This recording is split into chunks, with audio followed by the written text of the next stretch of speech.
Mozambique during one, they're always susceptible to very severe flooding. This is during one of those floods, and much of it is a floodplain. And many of the families there may be plenty of food in the country. They don't have access because they're cut off, and their own food has been destroyed, so they don't have available food, and they don't have access to other parts of the country that may have food. Food utilization. And that's the way the body makes the most of the nutrients in the food. So that's your being able to process it. If you have severely malnourished, undernourished children like this, again, if you suddenly bring in, food that's very high in nutrients or a shock to their system, or they may have other things going on health-wise, parasites or disease and so forth. That's the health aspect, that's the water and sanitation aspect. It may not just be food that's the problem here. So food utilization, you have to be able to process and use the food sufficiently. And then the last one, stability of the other three over time. So that no matter what, no matter if there's a shock in the system, you have an earthquake, you have a conflict, civil unrest, that you still have available food, you have access to it, and you're able to utilize it. So that's what it is when we talk about food security. Any questions or comments on that? Does that make sense? So looking at, going back to FAO then relating to that, one way FAO deals with these emergencies and dealing with food security is through one of their strategic objectives, which is on resilience, which was the last one of the 5. And further elaborating on the resilience aspect, it's to enhance rural people's resilience to human and natural disasters by protecting and rehabilitating agriculture-based livelihoods.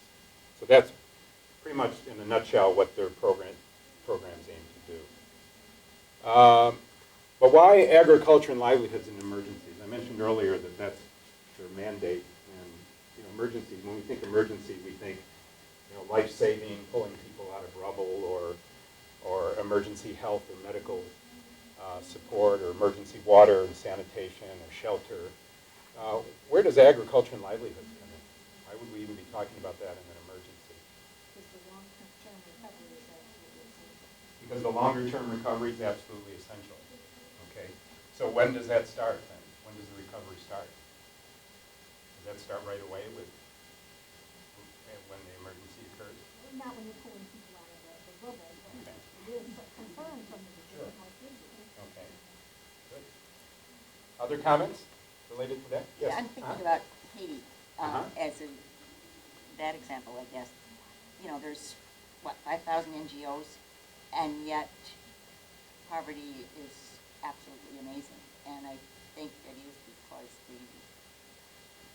the system is there and that, the governmental system really has been disempowered by the NGOs. And also by the wealthy who take more than their fair share. And I read a book a while ago about Somalia, The Road to Hell, and it was talking about how the U.S. agricultural aid is from corporate farmers here, so free food is dumped, in this case in Somalia. The people who organize that system get paid very well, and what it really causes is corruption because the food is used by those empowered to support their own interests. And it seems to me that we don't do all that well with those two issues. Okay. And I'd be interested in what your viewpoint is on it. Sure. You're absolutely right, and there's been a lot of pushback with that, and part of the thing in terms of programming with a lot of the UN agencies, and one dealing mostly with food, usually FAO's dealing on the production side and capacity building and so livelihoods. World Food Program deals primarily with the food aid, but even they are going to systems whereby they're trying to purchase more locally, or there's also cash, they're using vouchers, voucher system in cases where there may be food available but people don't have assets to buy because of whatever conflict or disaster. So they get a voucher to purchase whatever they need themselves. so they purchase locally from local vendors. So there are more systems like that that are being instituted to combat this very thing, because a lot of times if others, organizations, or donors come in with a lot of food aid, then that depresses the prices of food that is available there, which makes the situation worse, and farmers there then can't sell their product if there's that much free food on the market, or other people are pulling it off aside. So that's a very good point. So that's been taken into account in the way they're doing more with cash, they're doing more with these voucher programs, seed fairs, where farmers come on a particular day and can purchase seeds, tools, whatever with a voucher, and so forth. So it's trying to promote local economy and not do this, dumping that's going on. Of course, the corporate farmers aren't happy, so there's always I was pushback thinking on that. Monsanto when you were talking Yeah. about the seed fairs. Yeah. So anything else on agriculture and livelihoods? Or pop up my sentence here. Because we're dealing mostly with rural populations, and most of the countries that we're dealing with on these type of programs are agriculture-based or fishery-based. Agriculture is one of the core survival strategies for rural poor. So as it was said, this is where you need to start with the recovery should start as soon as possible.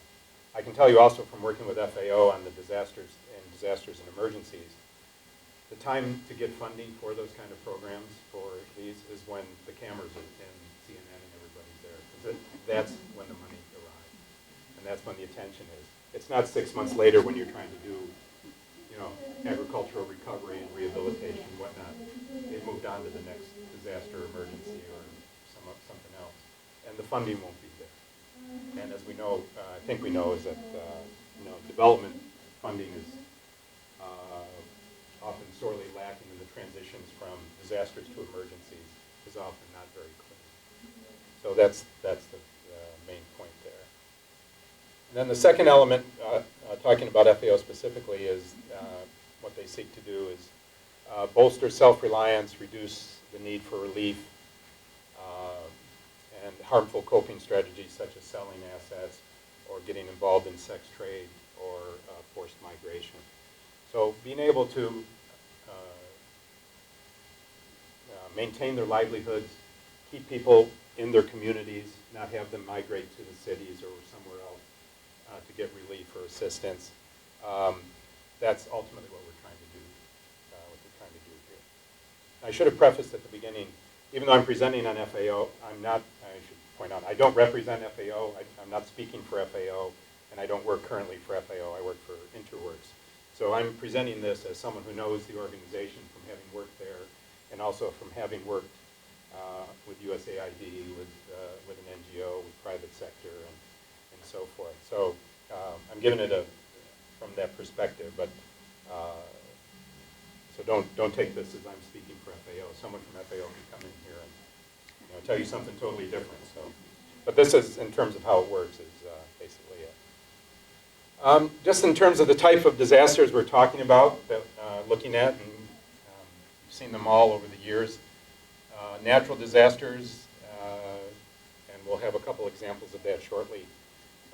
Food chain emergencies, and the food chain emergencies are one that are in the animal or plant realm, looking at zoonotic pest and disease, avian flu, swine flu, even now with Ebola. We'll talk a little bit about that a little later. Food safety and those things. Socioeconomic crisis, such as in 2008 with the the global food price crisis in a lot of the developing world, and also the recent financial shocks and various things that go on globally. Fourth, violent conflicts and civil unrest. We have some examples of that, obviously, and that's much in the news. Is it considered an emergency that you could be dealing with? And then protracted crises, which could involve any of the above in some combination, or prolonged over time. Somalia's been going on for decades, for example, and it seems like things in the Middle East have been going on for decades, if not millennia, in some fashion. So prolonged emergencies combining some various elements of these. So what I'm going to do, I have a few short videos that kind of give examples of some of the programs so you can kind of get an idea of what these programs look like. And I've tried to select some representative examples of different countries, different continents, different types of emergencies. So the first one we'll be looking at is in South Sudan, which as probably many of you know, South Sudan became independent from Sudan and has been is continuing to have difficulties. There's much conflict and fighting primarily over resources and territory that's going on currently. And so as part of the program that FAO is involved with is providing emergency livelihood kits. And what I'd like to present, this one's only I think 2 minutes long or 3 minutes long, is note who the beneficiaries are of the different kits that they talk about. And then try and determine why talk about why they're targeted differently with the different groups.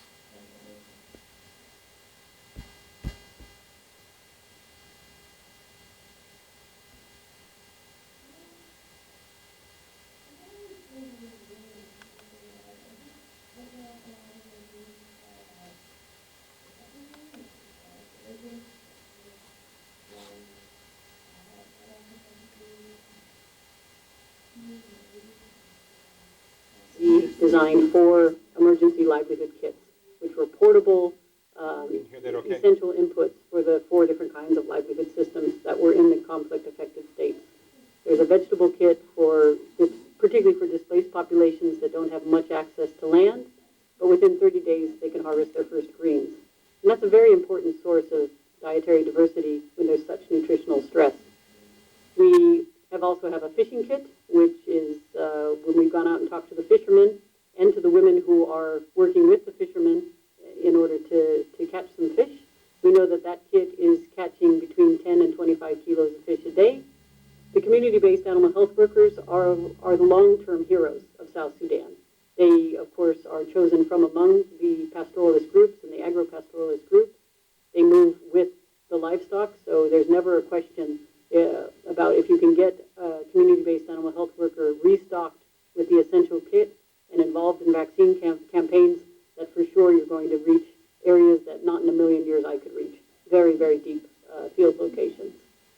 And then we have an essential crop kit, which basically provides, when harvested, 6 months worth of cereals and legumes for the population that has a chance of actually being able to stay in place long enough, both to cultivate, weed, take care of the crop, and harvest. So that's not for everybody because of a lot of the dislocation, but we certainly go around, we watch to see that the money that the donors have been so generous in providing to us is well spent, and that the populations that are receiving it have a way of communicating back to us that I'm happy with this, I'm not happy with that, because that's you can't just assume you know what to do.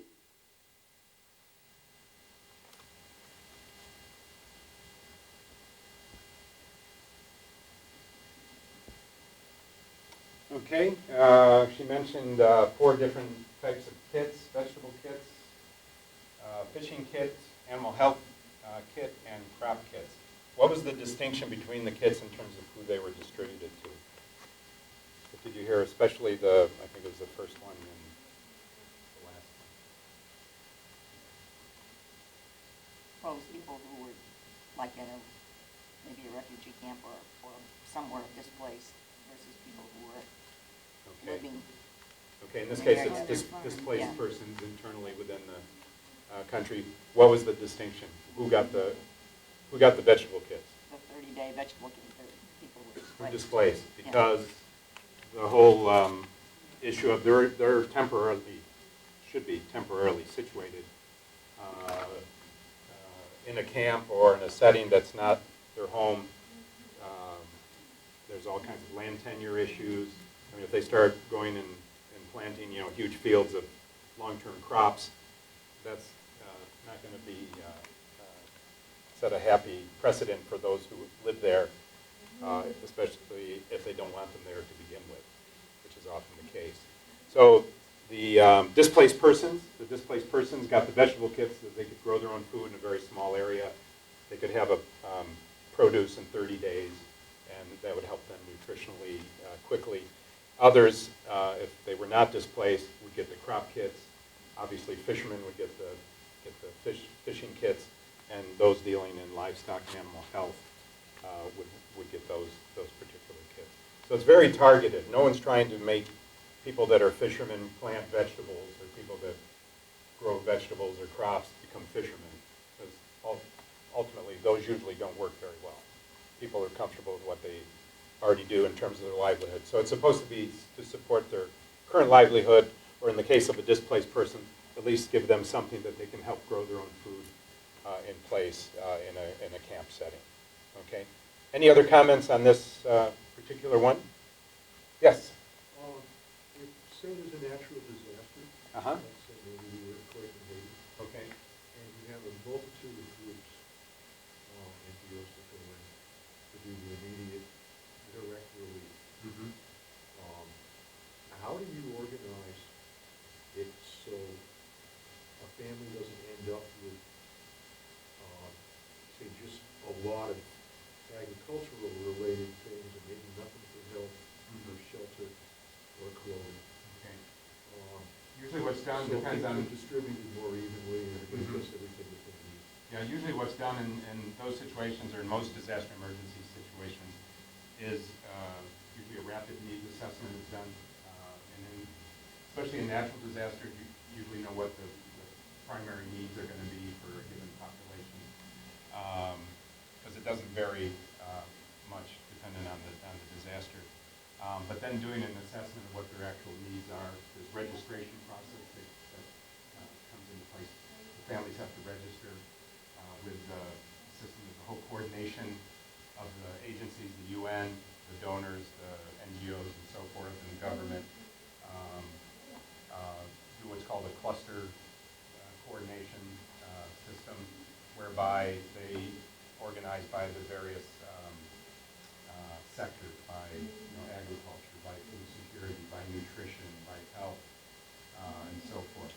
And then those particular agencies that work in that area, work in that particular sector, coordinate amongst themselves both geographically in the country and as well nationally, to make sure try to minimize duplication and gaps in distribution of support to families that are in need.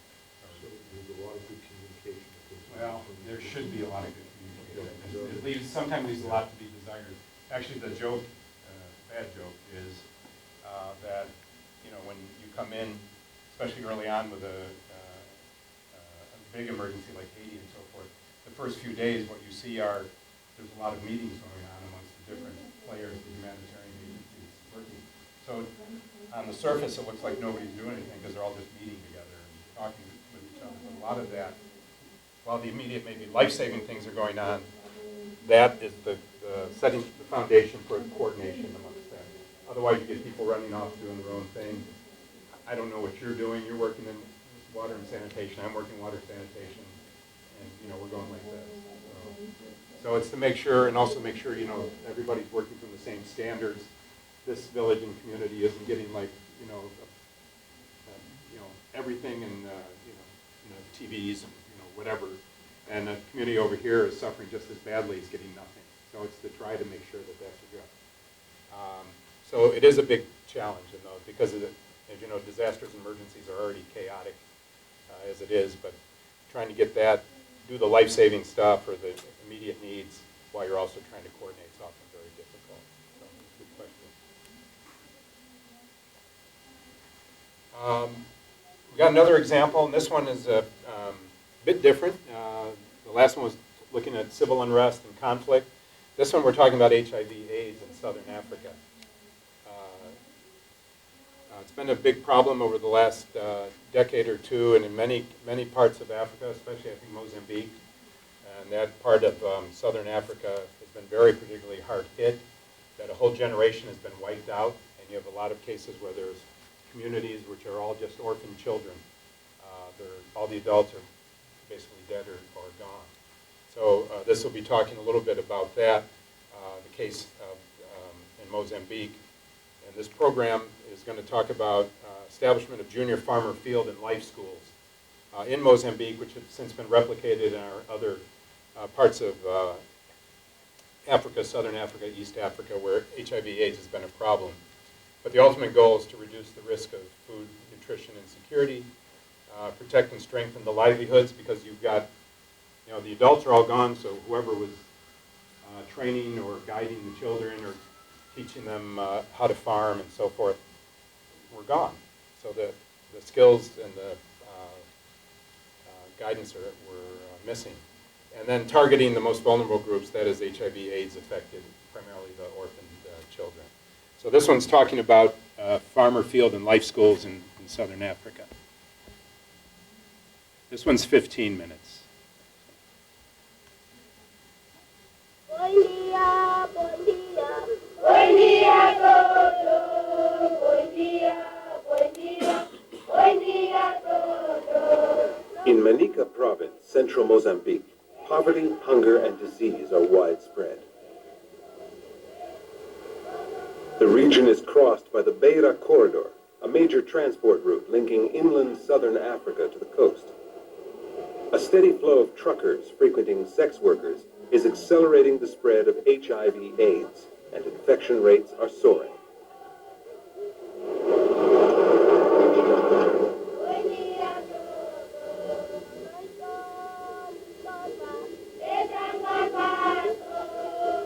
As the disease claims more lives, growing numbers of children are left orphaned and vulnerable. Forced to fend for themselves, they risk malnutrition, disease, abuse, and sexual exploitation. Across the country, 222,000 people under the age of 19 are living with HIV/AIDS. Many more are suffering the consequences of the disease in their families and communities. And 325,000 children have already lost one or both parents to AIDS.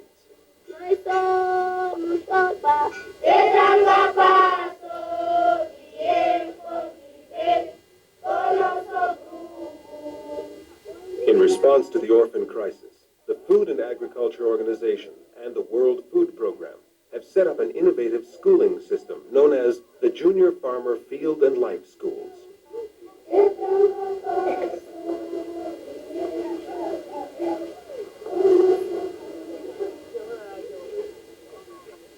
The philosophy is simple. Orphan children need a healthy diet, an education, and the means and confidence to make a living, if they are to have the chance of a better and safer future.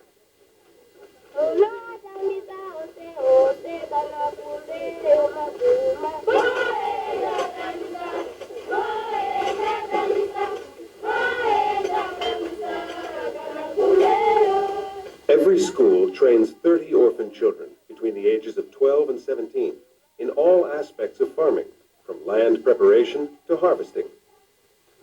Normally, they would have learned how to work the land with their parents, but AIDS is disrupting that tradition.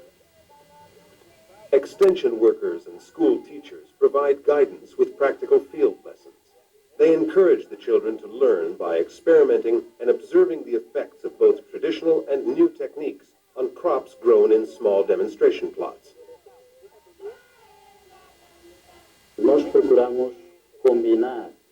We try to combine new technologies with the traditional knowledge of the community and of the children, without disrupting what already exists within the community.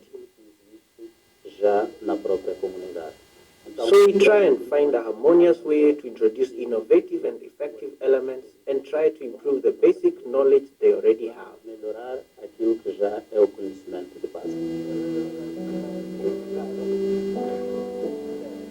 Some of the best students from last year have come back as facilitators. 16-year-old Mazwane Benjamin is enthusiastic about helping the new students because he has seen the difference the new farming techniques can make. Before, we grew crops but with poor results. What we got from a hectare definitely wasn't going to fill up a warehouse.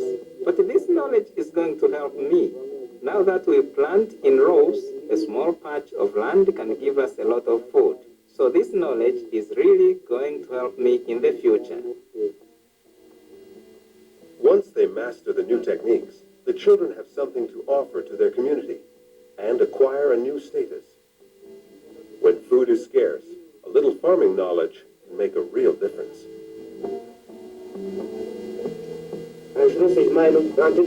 Our mothers in the old days didn't plant in rows, but now we have learned how to do it here, and we do it at home too. That's why we like it, and because we're getting results.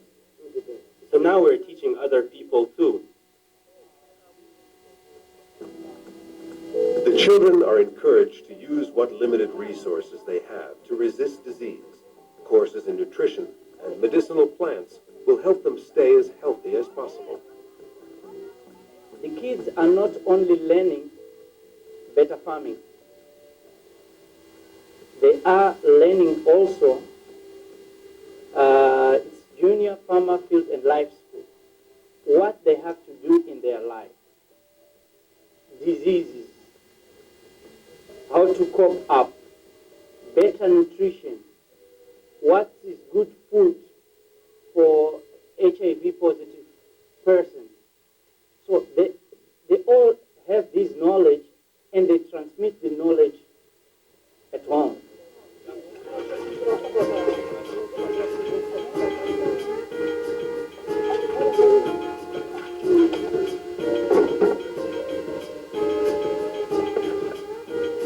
Nobody can learn on an empty stomach. So nutritious, energy-giving meals provided by the World Food Program are a vital element of the Junior Farmer Field and Life Schools.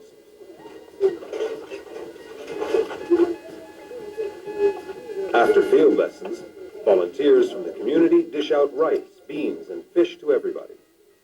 At harvest time, vegetables grown by the children on the school plots provide extra vitamins, as well as a sense of achievement.